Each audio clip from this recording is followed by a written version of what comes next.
సహాయ నిధికి ₹1 కోటి ప్రకటించారు పవన్ కళ్యాణ్. 400 గ్రామ పంచాయతీలు ముంపు బారిన పడ్డాయన్నారు ఆయన. ఒక్కో గ్రామ పంచాయతీకి ₹1,00,000 చొప్పున విరాళం ప్రకటించారు డిప్యూటీ సీఎం.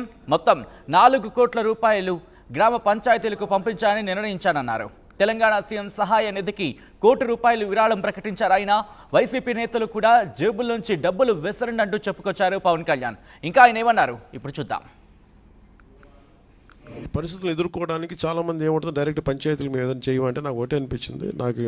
నాకు పంచాయతీరాజ్ శాఖ మంత్రిగా కూడా నాకు ఎక్కువ బాధ్యత ఉంది నాకు. సో నాకు నిన్న ఇచ్చిన ₹1 కోటి నాకు చూస్తే నాకు ఎట్లా వెళ్ళాలని అనిపించినప్పుడు ప్రత్యేకించి నేను క్షేత్రస్థాయిలో ఈరోజు అందరితో మాట్లాడుతున్నా ఒకటే అనిపించింది. ఇంకా చెయ్యాలి, దీనికి ఇంకొంచెం నా వంతు సహాయం సరిపోవట్లేదు, ఇంకా చేయాలనిపించింది. సో దాదాపు 400 పంచాయతీలు అనుకుంటే నేను ఒక్కొక్క పంచాయతీకి వ్యక్తిగతంగా నా తరపు నుంచి ₹1,00,000 డైరెక్ట్ పంచాయతీకి వెళ్ళేలాగా ఎలాగ ఉండాలి అనేది అనుకుంటున్నాను. దాన్ని మోడాలిటీస్ ఏంటనేది ప్రిన్సిపల్ సెక్రటరీ గారి దృష్టికి ఇందాక మాట్లాడాను. ఇది డైరెక్ట్గా పంచాయతీలకు వెళ్ళాలి. మన ₹10,000 ₹25,000 అలాగా డైరెక్ట్ పంచాయతీ నిధుల్లో పడ్డాయో అలాగే ఈ ₹1,00,000 కూడా ఇది ఎంత సహాయం అవుతుందో తెలియదు, కానీ కనీసం ఆ పారిశుద్ధ్య పనుల కన్నా పనిచేస్తే ప్రభుత్వం మీద కొంచెం భారం తగ్గుద్ది. ఆ ప్రభుత్వం ఉన్న డబ్బు కనీసం కొంత ఒక రోడ్డుకి పనిచేస్తాయి. సో నా సైడ్ నుంచి నేను ఇచ్చి 400 పంచాయతీలకి ఈ ₹1,00,000 చొప్పున కనీసం పారిశుద్ధ్య పనులకు కొంచెం సహాయకారిగా ఉంటుంది అనేది. అలాగే మా ఉద్యోగులందరూ కూడా, మా పంచాయతీరాజ్ ఉద్యోగులందరూ కూడా, RWS ఉద్యోగులు అలాగే PWD అందరూ కూడా వచ్చి ఈ రోజున మాకు నిలబడింది మనస్ఫూర్తిగా ధన్యవాదాలు తెలుపుకుంటూ, అలాగే మన పక్క రాష్ట్రం, మన సోదర రాష్ట్రం అయిన తెలంగాణకు కూడా నేను ₹1 కోటి నిధిని నేను విరాళంగా ప్రకటిస్తున్నాను. అది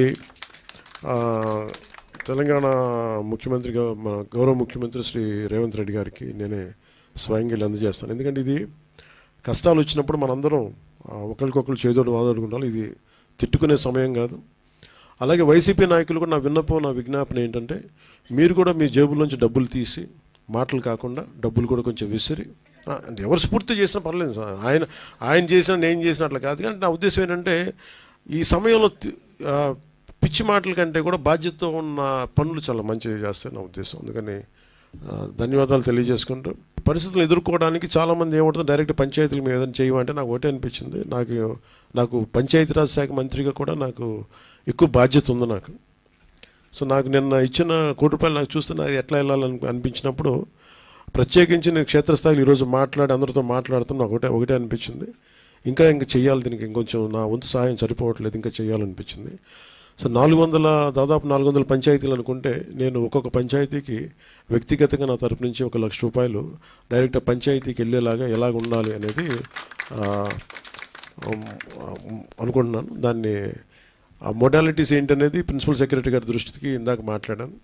ఇది డైరెక్ట్గా పంచాయతీలకు వెళ్ళాలి. మన ₹10,000 ₹25,000 అలాగా డైరెక్ట్ పంచాయతీ నిధుల్లో పడ్డాయో అలాగే ఈ ₹1,00,000 కూడా ఇది ఎంత సహాయం అవుతుందో తెలియదు, కానీ కనీసం ఆ పారిశుద్ధ్య పనుల కన్నా పనిచేస్తే ప్రభుత్వం మీద కొంచెం భారం తగ్గుద్ది. ఆ ప్రభుత్వం ఉన్న డబ్బు కనీసం కొంత ఒక రోడ్డుకి పనిచేస్తాయి. సో నా సైడ్ నుంచి నేను ఇచ్చి 400 పంచాయతీలకి ఈ ₹1,00,000 చొప్పున కనీసం పారిశుద్ధ్య పనులకు కొంచెం సహాయకారిగా ఉంటుంది అనేది. అలాగే మా ఉద్యోగులందరూ కూడా, మా పంచాయతీరాజ్ ఉద్యోగులందరూ కూడా, RWS ఉద్యోగులు అలాగే PWD అందరూ కూడా వచ్చి ఈ రోజున మాకు నిలబడింది మనస్ఫూర్తిగా ధన్యవాదాలు తెలుపుకుంటూ, అలాగే మన పక్క రాష్ట్రం, మన సోదర రాష్ట్రం అయిన తెలంగాణకు కూడా నేను ₹1 కోటి నిధిని నేను విరాళంగా ప్రకటిస్తున్నాను. అది తెలంగాణ ముఖ్యమంత్రిగా మన గౌరవ ముఖ్యమంత్రి శ్రీ రేవంత్ రెడ్డి గారికి నేనే స్వయంగా అందజేస్తాను. ఎందుకంటే ఇది కష్టాలు వచ్చినప్పుడు మనందరం ఒకరికొకరు చేదోడు వాదోడుకుంటాం. ఇది తిట్టుకునే సమయం కాదు. అలాగే వైసీపీ నాయకులు కూడా నా విజ్ఞాపన ఏంటంటే, మీరు కూడా మీ జేబుల్లోంచి డబ్బులు తీసి, మాటలు కాకుండా డబ్బులు కూడా కొంచెం విసిరి, అంటే ఎవరు స్ఫూర్తి చేసినా పర్లేదు సార్, ఆయన చేసినా నేను చేసిన అట్లా కాదు. కానీ నా ఉద్దేశం ఏంటంటే, ఈ సమయంలో పిచ్చి మాటల కంటే కూడా బాధ్యతతో ఉన్న పనులు చాలా మంచిగా చేస్తాయి నా ఉద్దేశం. అందుకని ధన్యవాదాలు. రైట్, అది ఆంధ్రప్రదేశ్ డిప్యూటీ ముఖ్యమంత్రి పవన్ కళ్యాణ్ స్టేట్మెంట్స్. మరీ ముఖ్యంగా ప్రస్తుతానికి ముందు ₹1 కోటి విరాళం ప్రకటించారు. ఆ తర్వాత ఇప్పుడు పంచాయతీరాజ్కి సంబంధించి ముఖ్యంగా గ్రామ పంచాయతీలకు 400 గ్రామ పంచాయతీలకు ₹1,00,000 చొప్పున క్యాలిక్యులేషన్ చేస్తే కనుక మనకి 4 కోట్లు వస్తుంది. 4 కోట్లు ప్లస్ గతంలో ఇచ్చిన కోటి, మొత్తం 5 కోట్ల రూపాయలని ఆయన ప్రస్తుతం ఆంధ్రప్రదేశ్కి విరాళంగా ప్రకటించారు. దీంతో పాటు తెలంగాణకు కూడా ₹1 కోటి విరాళం ప్రకటించారు. తెలంగాణ సీఎంకి నేరుగా చెక్ని అందిస్తానంటూ కూడా ఆయన చెప్పిన సందర్భాన్ని చూసాం. అయితే ఆంధ్రప్రదేశ్కి సంబంధించి ముందు ₹1 ఇప్పుడు 4 కోట్లు, అది కూడా ఆయన చెప్పుకొచ్చారు. ఆ ₹1,00,000 కూడా పారిశుద్ధ్య పనులకైనా అక్కడ పనికొస్తాయంటూ కూడా ఆయన చెప్పిన సందర్భాన్ని మనం చూసాం. అంటే ఇక్కడికే పరిమితి అవకాశం ఉందా? ఒకవేళ ఎందుకంటే పంచాయతీరాజ్ శాఖ మంత్రిగా నాకు కూడా బాధ్యత ఉంది, నాకు కూడా దాని మీద కనీస బాధ్యత ఉంది, కాబట్టి ఇటు ప్రభుత్వం మీద ప్రెషర్ పడకుండా కాస్తంతైనా సాయపడుతున్నట్టు కూడా గ్రామ పంచాయతీలకు ఇవ్వడం జరుగుతుందంటూ ఆయన చెప్పిన సందర్భాన్ని చూసాం. సో ఈ ప్రకారం చూస్తే ముందు ముందు ఇంకా పవన్ కళ్యాణ్ విరాళం ప్రకటించే అవకాశం ఉందా అంటూ కూడా ఇప్పుడు చర్చ జోరందుకుంది. విజువల్స్ మీరు చూస్తున్నారు. నేను ఆయన విజయవాడకు చేరుకున్నారు. విజయవాడ చేరుకున్న తర్వాత ఇటు డిజాస్టర్ మేనేజ్మెంట్ అధికారులతో ఆయన మాట్లాడారు.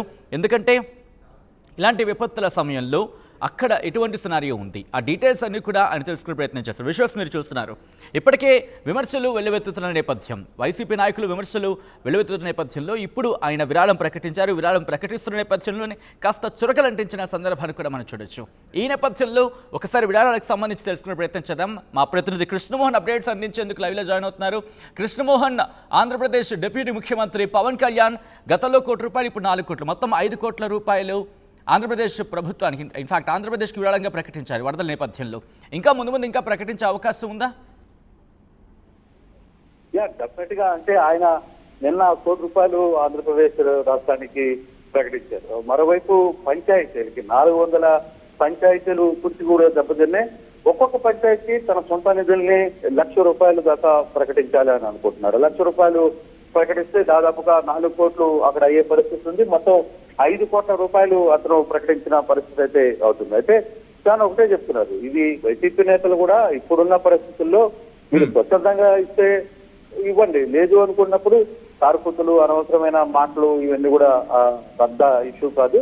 నేను చెప్పేది ఒకటే, ప్రభుత్వం ఇప్పుడు ప్రజలు కష్టాల్లో ఉన్నారు. ప్రజలు కష్టాల్లో ఉన్నప్పుడు ముందుగా ముందుగా ఆదుకోవాల్సిన పరిస్థితి ఉంది. మీ వైపు నుంచి ఎటువంటి ఇబ్బందులు ఉన్నాయో ఒకసారి చూసుకోవాల్సిన పరిస్థితి. సో అటువంటి లేనప్పుడు ఎటువంటి ఇబ్బందులు జరుగుతాయి అనేది మనం చూస్తున్నాం. అందుకే నేను ఈ డబ్బు కూడా సరిపోదు, కానీ ఎంతో నా శక్తి ఉన్నంత వరకు నేను కొంత హెల్ప్ చేయాలనుకుంటాను.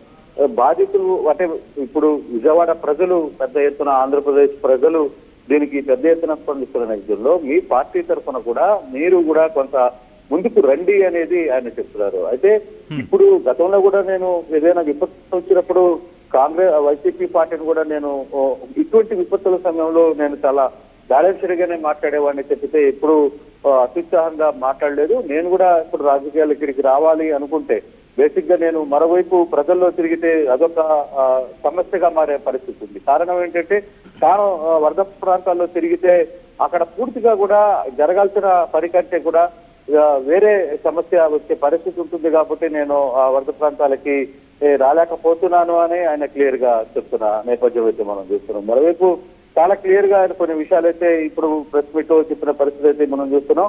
ఇప్పుడు ఆయన ఒక విషయం అయితే చాలా క్లియర్ గా చెప్తున్నారు. విపత్తులో బుడమేరుకి సంబంధించి 90% అక్కడ అసలు బుడమేరు